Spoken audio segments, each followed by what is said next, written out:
Welcome back to Picking Winners. I'm Tony. That is Nate. We had a mediocre weekend of playoff football. At least that's how I'd put it, with five mostly one sided games, fair to say, right? And then the Rams Lions game, which despite my Los Angeles Rams losing, I felt that was a pretty good game, pretty entertaining. Nate watched it over at my place. We had a good time.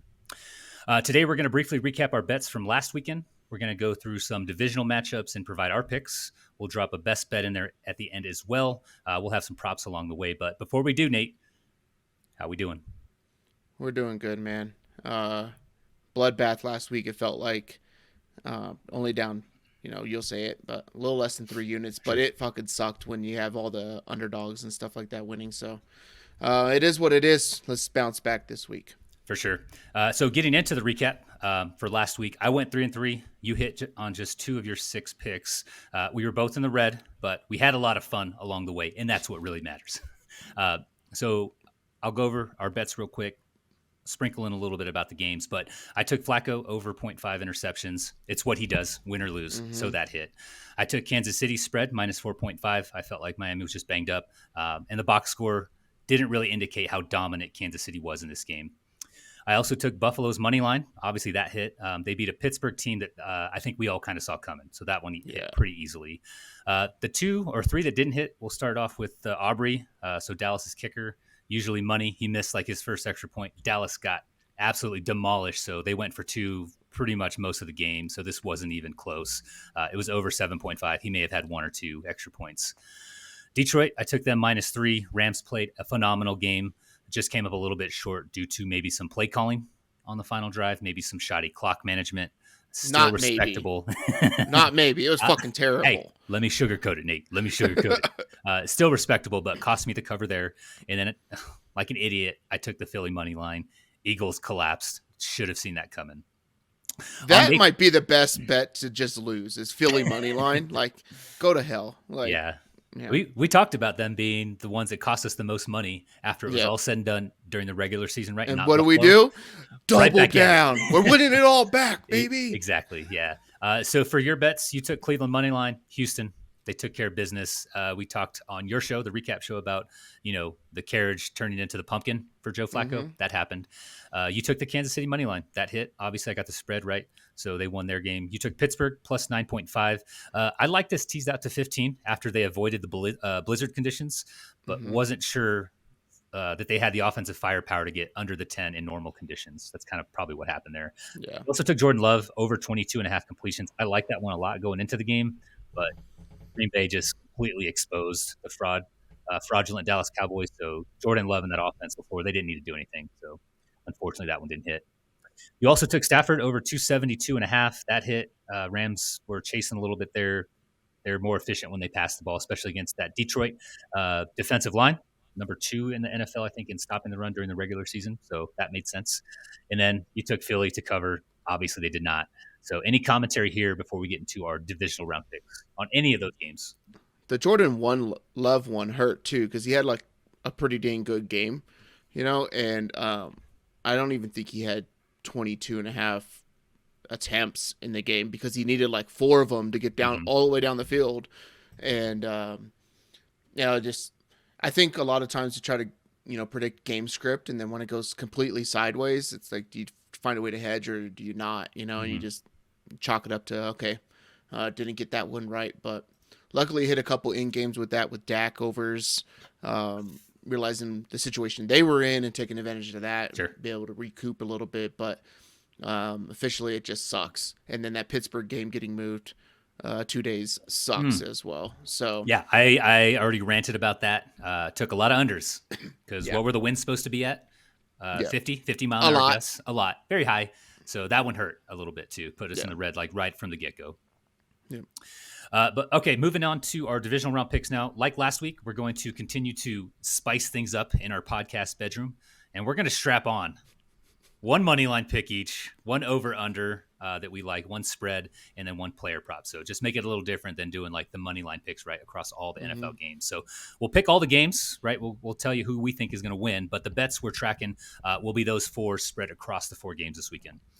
Also, as a reminder, these are all FanDuel lines, but we'll kick things off with the Saturday game. So Houston at Baltimore. This game opened up Baltimore minus 9.5, over under at 45.5. It's still Baltimore minus 9.5. The over under has dropped a little bit. That's down to 43.5. What do you have for this one, Nate?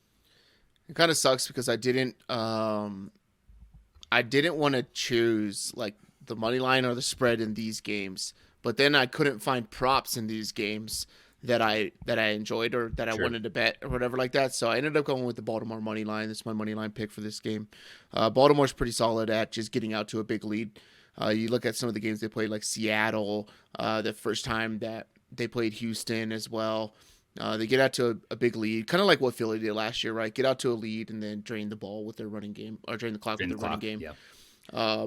That's what I'm expecting them to do here. Baltimore has a first half team total or first half spread of 6.5. I like that too, but for our official bets, I'm going to go Baltimore money line. Okay. Would not be surprised to see Baltimore lose. Hoping that I'm just bad at picking stuff and this goes my way, because if the Niners can make the Super Bowl, I'd rather them play a team like Buffalo or a team like Kansas City who can't score, right, than have to play this Baltimore Ravens team again. It would be nice to get a revenge thing, but the anxiety that would be there would be fucking terrible. So I'll go Baltimore money line. Yeah, 10 times out of 10, you take the lesser opponent every time. So I understand the sentiment there. So I'm digging into success rate statistics because I think they tell a pretty good story for us for the regular season. With Houston, we know the pass defense has issues, but the run defense is very, very good. The data is there to support that since week 12. So trying to use some more recent data, some trending data right towards the end of the season. Houston ranks first with only a 27% success rate for opposing teams when they run the ball. You beat this Houston team through the air.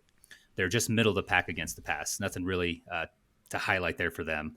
They are beatable. Baltimore, since week 12, they're second in dropback success rate and third in rushing success rate. Very good offense. Some of that obviously being Lamar, but there's no denying what Todd Monken and those guys, I just said it the way you say it, damn it.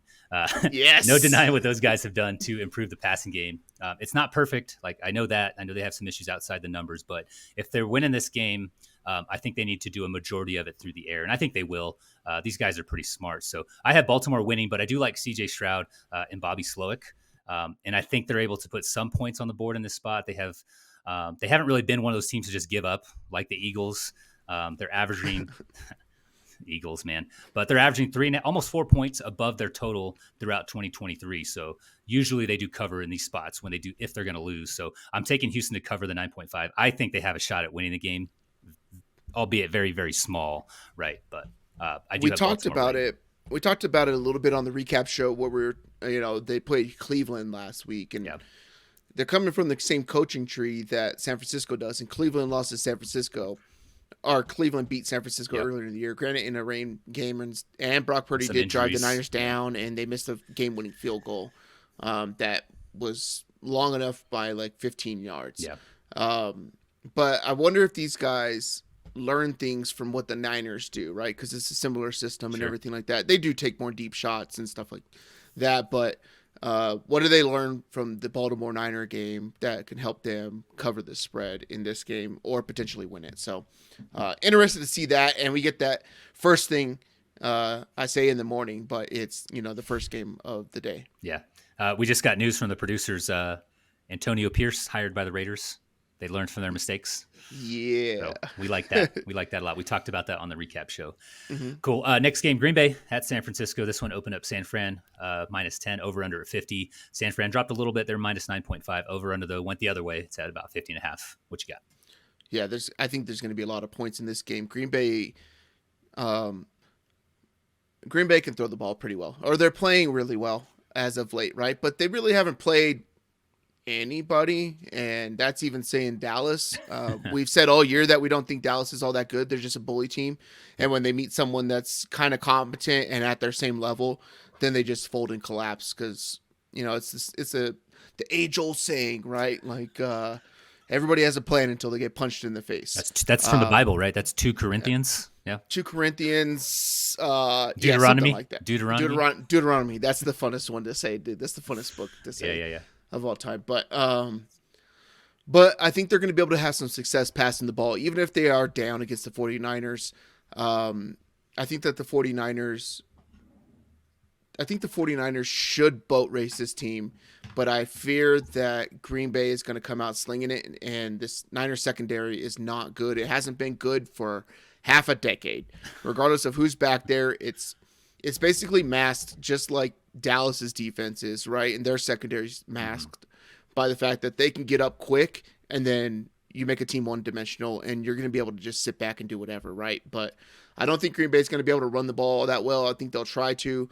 But if I'm Green Bay, I'm coming out slinging the ball against this 49er team. I'm going to take Green Bay with the points plus 9.5 here. This is another thing as a 49er fan where I'm hoping I'm just terrible at handicapping and the Niners blow this team out. Like I'm trying to play into the karma here. Sounds like you're emotionally hedging a little bit, Nate. But Saturday's games are the ones where it's like, I don't know. Like we know that both of these teams should just boat race these teams. But you can easily see an avenue where it totally collapses and they lose. Yeah. Right. And they're both the two biggest favorites on the board at 9.5. So it's kind of scary there. But I do like some things with Green Bay in this, and we'll get to that when I get to my best bet. Mm-hmm. But there's some interesting stuff on how they play the game. Big Christian McCaffrey game. I think he could rush for over 100 yards in this game. They're going to run the ball all over Green Bay. Green Bay struggles to stop the run. So I think that's going to be the path for the 49ers, and then work off that play action. And it's not like Green Bay's secondary is all that great. I don't know if Jair Alexander's going to play. I think he was listed as doubtful earlier in the week. Got banged up in the last one. Probably tripped over something while he was like getting into a news broadcast, and the news broadcaster outside of Lambeau doesn't know that it's actually Jair Alexander. I don't know if you saw that clip on the internet. But I have not. Yeah, there's a news broadcaster talking about the game or whatever like that, and Jair Alexander is like walking outside the stadium and sees her and hops in, right? And it's like at a practice facility or something like that. I forget what it is, but she has no idea that it's Jair Alexander. He's like the best player on their entire defense. He's not a captain. He's not a captain anymore, so it's not important. Historically, the Niners own the Green Bay Packers, which is kind of weird because we look back at the last decade and a half where Aaron Rodgers says he owns the Chicago Bears. Well, that's cool. You own one of the most impoverished franchises in the history of the fucking NFL. You're a loser. Yeah. And every time you step up to somebody big, you get punched in the mouth and you fold. So, interesting what Jordan Love does here. But I think we're going to get the same thing that I think we're going to get in Houston, where it's like same thing we got with Joe Flacco last week. Like this is the division round is where Cinderellas go to die, where it's like, hey, this was really fun, but the cream of the crop rises to the top of the bowl, right? I think that's what the saying is. I don't know what the saying is. I just know the cream of the crop, and I wanted to say something. That sounded fine. Yeah, it was really good. But I think that these teams should just beat the ever-loving crap out of them to say, hey, we're still here. Yeah. I kind of hope that this one's close and the Niners win, though. For when we get into our next game. But I got Green Bay plus 9.5. All right. Packers did a great job dispatching a fraudulent Cowboys team. We mentioned that last week, but I think I'm with you. I think they're taking a much bigger step up this weekend. San Fran and Green Bay both sport top 5 offenses in terms of success rate since week 12. Week 12 is like where I cut off a lot of these stats. What I'm highlighting here is the defensive side of the ball. Green Bay is just 27th in EPA per play, giving up a 49% success rate on dropbacks. That's 6th worst in the NFL, and we know what Brock Purdy, we know what Kyle Shanahan want to do. I think LaFleur's offense has been humming. I think they've been playing very well. I think they're going to get the ball first. They're not going to defer. And San Fran, if they win a coin flip, they're going to defer. So if they score, get a stop, they're going to score again because they're just going to air it out. What do they have to lose, right? That's my only concern. What happens when Green Bay goes up 14-0, 10-0? How does San Fran, Kyle Shanahan respond? But LaFleur's offense has been humming, like I said. They've earned that top 5 stat I mentioned earlier, so they should be able to put some points up, which did scare me off of the points for the 49ers. So I'm instead of taking the points there or taking the Packers or points, I'm going 49ers money line instead. So like I said, if that scenario plays out, I'd be worried. Yeah, I do like the over as well. I like the over, and I like the Niner team total over. The Niner team total over is 30.5. But you could also get some Niners touchdowns over 3.5 that have a better number as well too. Okay. But that's starting to get juiced as well. But I have both of those things in the account already, but I'll There you take go. Green Bay here, There you nine go. and a half. Yep. All right, moving on to the Sunday games. The first one's going to be Tampa Bay at Detroit. This one opened up Detroit -6. Over under has stayed the same at 48.5. It's currently Detroit -6.5. So move just a little bit there on that line. What do you got for this game? Yeah, I think this has to close at 7. I think I'm hoping Detroit beats the ever loving shit out of Tampa. They should. They should be able to pass the ball all over this team. So Tampa Bay is a really good blitz scheme team. Todd Bowles does really good where he's always bringing 5 no matter what, and it comes from all different angles, right? But what they do is they play a lot of man with too high over the top. So you're going to get a lot of man coverage for Jared Goff to deal with, and I think they're gonna rip apart this Tampa Bay secondary pretty early and often. I think they're going to get up to a big lead. Tampa's probably going to struggle because once again the glass slipper falls off the foot every single time you watch it, right? Like the glass slipper falls off, and I think that's going to happen here with Baker and the Tampa Bay Buccaneers. I like them in garbage time, which gets to my bet here. But I like me some Mike Evans over 68.5 receiving yards. The Detroit secondary on the outsides is one of the worst in the entire NFL. And they do a good job of running the ball, not going forward on, or not kicking field goals when they're inside the 20. Dan Campbell is notoriously big for just going for it and all of those things. So He'll go for it every damn time. It's crazy. every damn time. It's awesome, right? And it's He's really awesome. He's out here It's really playing fun. Madden. The rest of us are playing checkers. Yeah. Madden with the sliders all the way up, and he's still winning ball games. Yeah. But I think Detroit ends up beating the shit out of this team, so we're going to get some garbage time, and I look for Mike Evans to get over 68.5 against this outside of the Detroit defense. Detroit is just terrible on the outsides, so my bet is my player prop for this one is Mike Evans over 68.5. I have some data that might back that up. Might make you feel a little bit better about that stuff there. After you go through your data, I got a couple. I got another one here. I love the data. Too. Love it. I watch games, but I also love the data. The data and statistics are basically people sitting down watching games, putting it into data. So it's like the same thing. I hate the and I argument like it between, because film, I don't film bros pay, and analytics, right? I don't pay a lot of attention to numbers and data Sure. and stuff like that, right? So I think that's what makes us feel like we're good together, right? Like I'm just some bozo who uses my eyes, and I got really bad vision. I can't even read letters out of my right eye. It's terrible. It's illegal for me to drive, and that's why I haven't changed my license to Colorado yet, because I can't pass an eye test. But I can watch football. I just close one eye, put the people's eyebrow up, but But I think we come to the same conclusions a lot of the times. So that's kind of cool. For sure. Yeah, it is interesting because you nailed that one. So Tampa over the last 6 weeks of the regular season was more efficient than Detroit through the air, but struggled on the ground. 29th in NFL in rushing success rate for Tampa Bay. Detroit much better at 13th, middle of the pack, and also finished a few spots ahead of Tampa in drop back success rate, so a little better passing the ball. Detroit, though, gets a slight bump being at home for me as well, and I just view them as a more complete team, I guess. On the defensive side of the ball, neither team was inside the top 15 in EPA per play allowed since week 12. But with Detroit having noticeable vulnerabilities in the secondary, I think you highlighted that a little bit. I think Tampa's able to exploit that. I think Detroit has little issues moving the ball, and I think we get to the over. So I am taking the Lions to win, but I do like the over, and that's going to be my bet for this game with these suspect defenses. So Detroit has the number 2 ranked run defense. Tampa Bay doesn't even run the ball. They like to throw the ball to Rachaad White. So I think, those guys focus on the air attack more in this game through Mike Evans, through Chris Godwin, maybe a little bit too, because they have David Moore, Trey Palmer, and then obviously what Rachaad White gets out of the backfield. But I'm with you. I think this is going to be a big Mike Evans game. I talked a little bit about the Tampa, blitzing 5 and then playing man coverage behind it. So one of the things I do like is Jamison Williams over 33.5 receiving yards.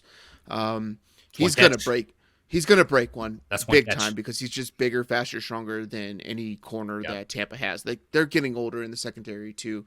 I also like his anytime touchdown prop at 280. Excuse me, I've been boozing. But also on the other side of the ball, shout out to my my lead middle linebacker in my IDP dynasty leagues. But Levante David over 8.5 tackles and assists. It's Oh, all juiced right. up at minus 125 here, so a defensive prop for you.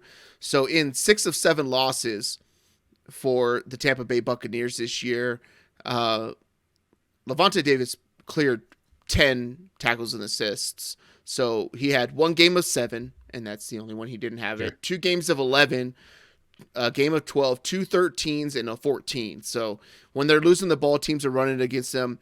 Tampa has a really good run defense, and it's revolved around Levante David controlling and being able to get sideline to sideline at his old age. He's fantastic, and he just keeps doing better and better every year as he gets older. So Levante David over 8.5 too. I like that as well. But 3 props in one game. Yeah. Let's see if we can hit them all. Let's go.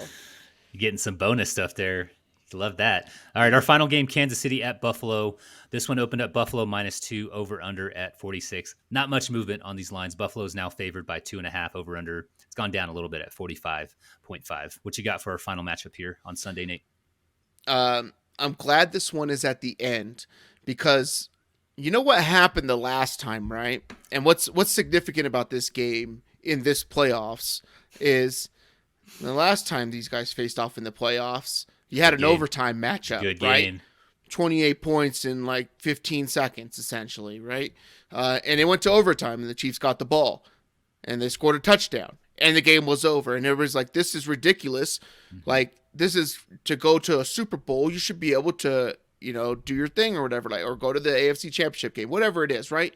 And the rule got changed because of that game. It did. So in this game, it might be the first time we get to see this rule enacted. Like, for the script writers, this would be awesome for this game to go to overtime. Right? The script writers have been working overtime. This season has been phenomenal. And it really fucks with the total. I am on the under. This is going to be my total bet. Initially, I was on the over, but then I thought about it a little bit more, and I started watching a little bit more of what these teams have done in the last 4 or 5 weeks or whatever. Neither team is a prolific offense. Buffalo can score in bunches, but they want to run the ball, control the clock, and play good defense. They need to control the clock a little bit because their defense is banged up everywhere. They have no linebackers for this game, essentially. It's terrible for the Buffalo defense. Kansas City has a defense, but they have nobody who can catch the ball. Travis Kelce looks like he's going to retire, too, with his brother this offseason. And because he just looks old, slow. He's dropping passes in the playoffs. Like, this is stuff that we haven't seen. Rashee Rice is the only thing that's out there. Apparently, Patrick Mahomes came out and said, I knew he was going to be good because he played Texas high school football. Mahomes is from Texas. Played high school football there as well, too. Texas But he's the only guy. Him and Pacheco are the only guys that are, reliable on this entire offense for the Kansas City Chiefs. So both offenses, I think, are going to struggle. Both defenses play fairly well. It's going to be freezing cold temperatures. Again, it's not as bad as it was in Kansas City, but it's still going to be in the teens. I believe. I think the highs in the low 20s that day, but they're playing at nighttime. Yep. So I'm going to go with the under 45.5. If you look at last week, the Buffalo Bills essentially beat the crap out of the Pittsburgh Steelers, but the game was way closer than what it even looked like because they had Mason Rudolph pick down in the red zone, essentially, right? But Buffalo basically at the goal line. Josh Allen does a fake slide-ish thing, juke, whatever you want to call it, breaks a run for 52 yards. That's probably not going to end up happening. I think we call that the Kenny Pickett. That's what we call that. Yeah, and then you have Khalil Shakir, who he's the guy like every superstar trait on Madden because he's getting tackled by 3 dudes, does a spin move, puts the ball between his legs, goes behind the back, throws it off the back of his elbow like Jason Williams, but catches it himself, does a backflip, gets in the end zone, touchdown. That's 21 points that they had right there, kind of off of just variance, I guess you could say, right? So I like the under here. But the thing is here, Tony, right? The crazy thing about this, and I don't want to take too much credit for it. I was listening to a guy on VSiN. His name's Gil Alexander. They were going over how many points can be scored in an overtime. So this is something, if this game does go to overtime, right, to look at totals, because a lot of these sports books are on algorithms, and it's based off of what's happened before and all this kind of stuff. And a lot of times when games go to overtime, the total points for the overtime, essentially, right, when you're looking at the total, adds 3.5 points. So does the team get a stop, kick a field goal, or do they score a touchdown and win, right? So that's what it's really about. if they don't know, if they haven't like programmed in the rules for this, it can get really crazy because there is a window of games in overtime can end in 2 points up to 24. 2 to 24 points. Mm-hmm. So if a game, if the first team who gets the ball ends up somehow they muff the kickoff or whatever it is, and they get hit within the 5, and there's a safety, game's over, right? The first team can score a touchdown, and you have to think about this. Does a team like this is something that I would look at in Detroit if they went to overtime. Detroit's probably going for 2 at that point because if you give the ball to the next team after kicking the extra point. And extra points are not givens anymore, right? Mm-hmm. They're 35-yard field goals. They're not. We see them missed all the time, right? But can you get it in from the 2-yard line? Because say the other team, let's say Buffalo scores a touchdown, they kick the extra point, it goes in. Kansas City gets the ball, they go down and score a touchdown. They can go for 2 and win it at that point. Yeah. So you have to think about that as you're going for the first team to score a touchdown, right? So you could potentially get 16 points out of the first 2 drives of these teams. And then it's sudden death. And if a team scores a long touchdown, they break one or whatever, boom, you got 24 points there. If I'm looking at it overtime and it's at 3.5, I'm going over.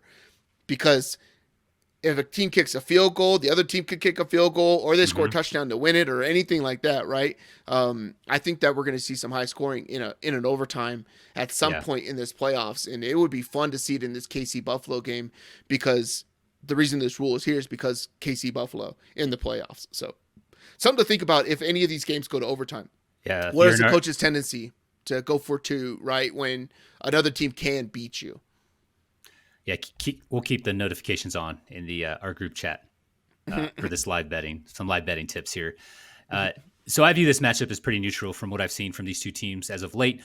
There's also data to back that up. So going back to Week 12, Buffalo's among the top 5 teams in terms of overall success rate, so rushing and passing, up there with San Francisco, Green Bay, my Rams, rest in peace, and Baltimore.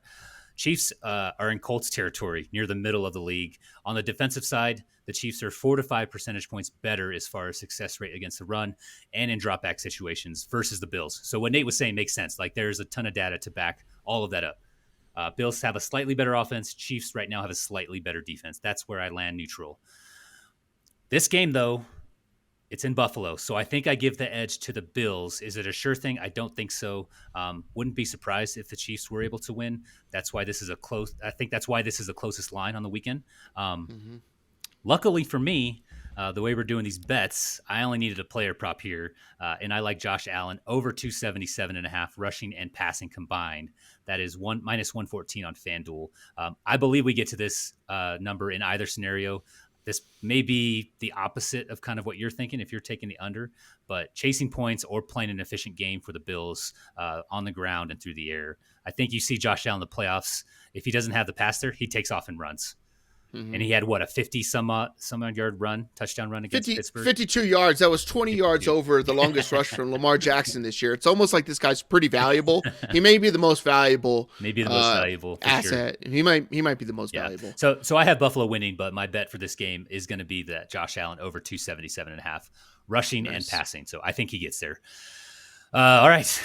That puts us at 7.9 units for my bets and 8 units for what you're taking. We're doing this kind of a similar way we did the picking winners all season. So betting whatever it would take to get to 1 unit of profit if our bet wins.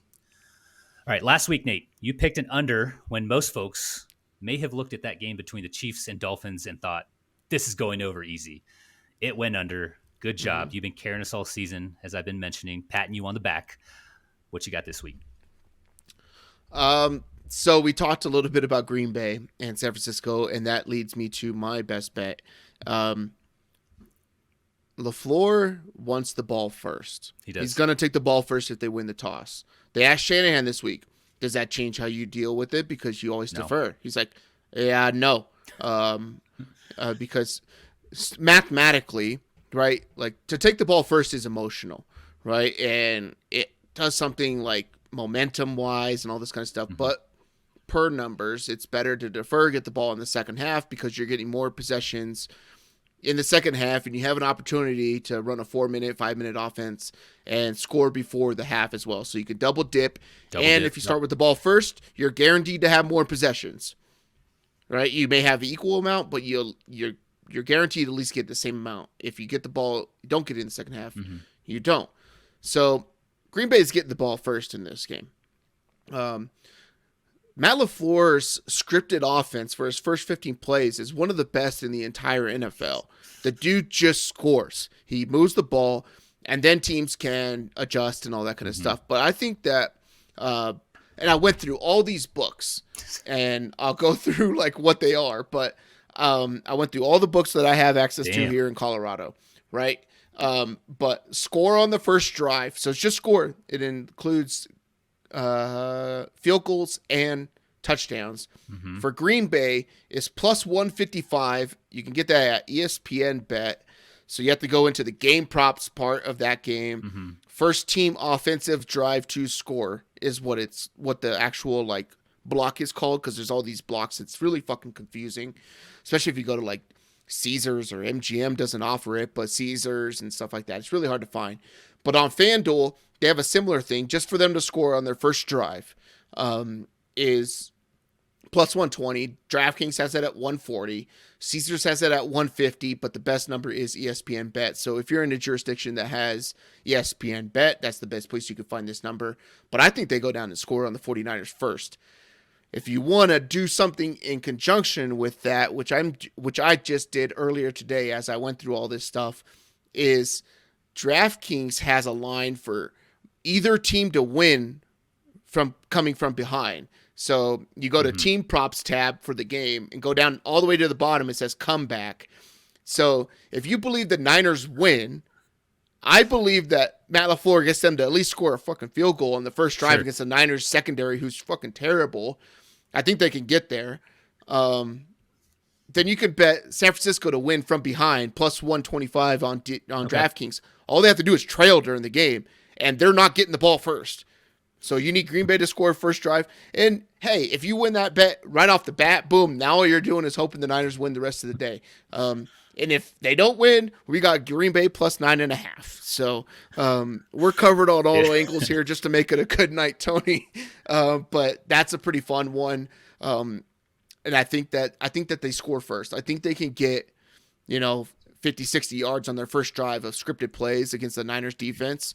I think they could definitely do that.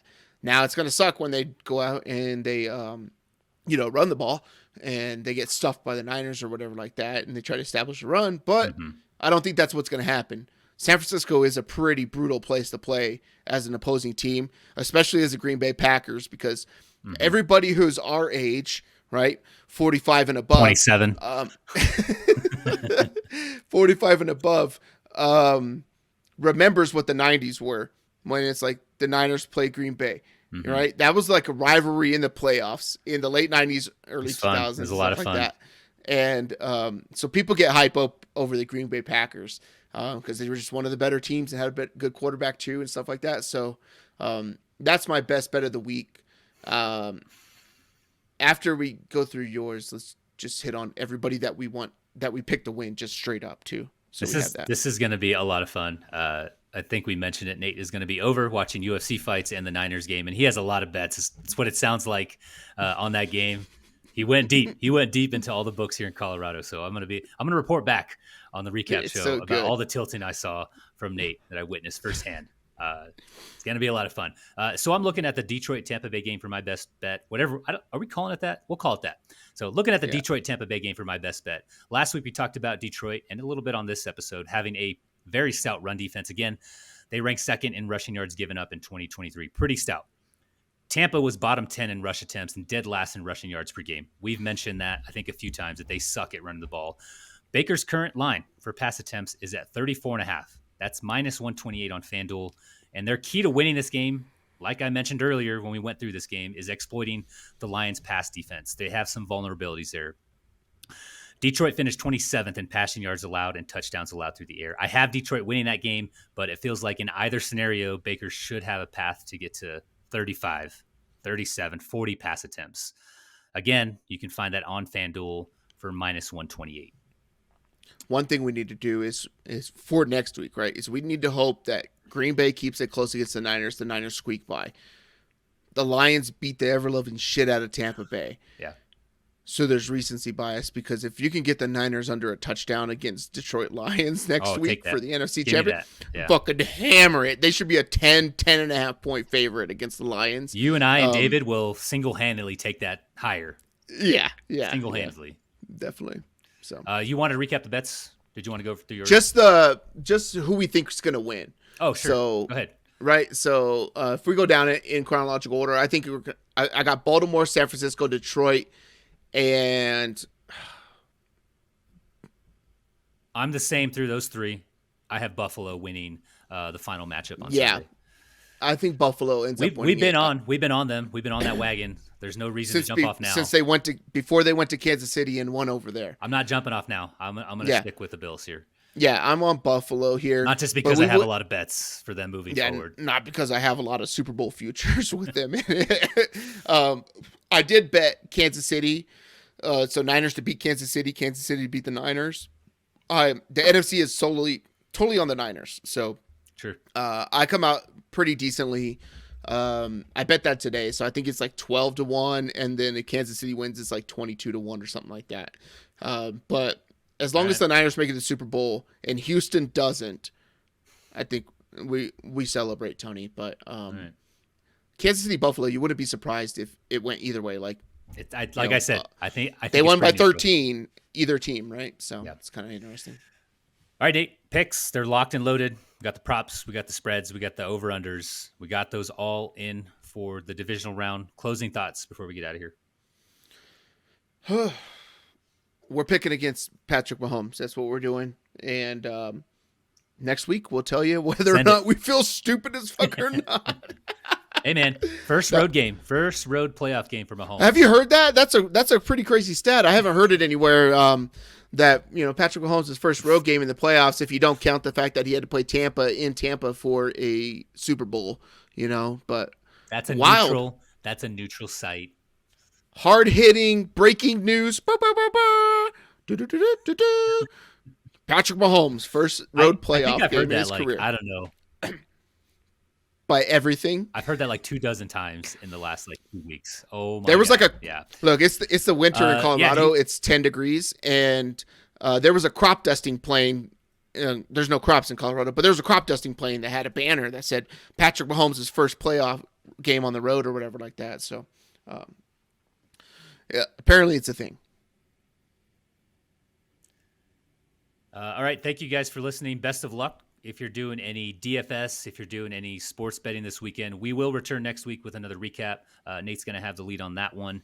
We'll drop some championship round picks as well, so we'll have another one of these next week before the weekend hits.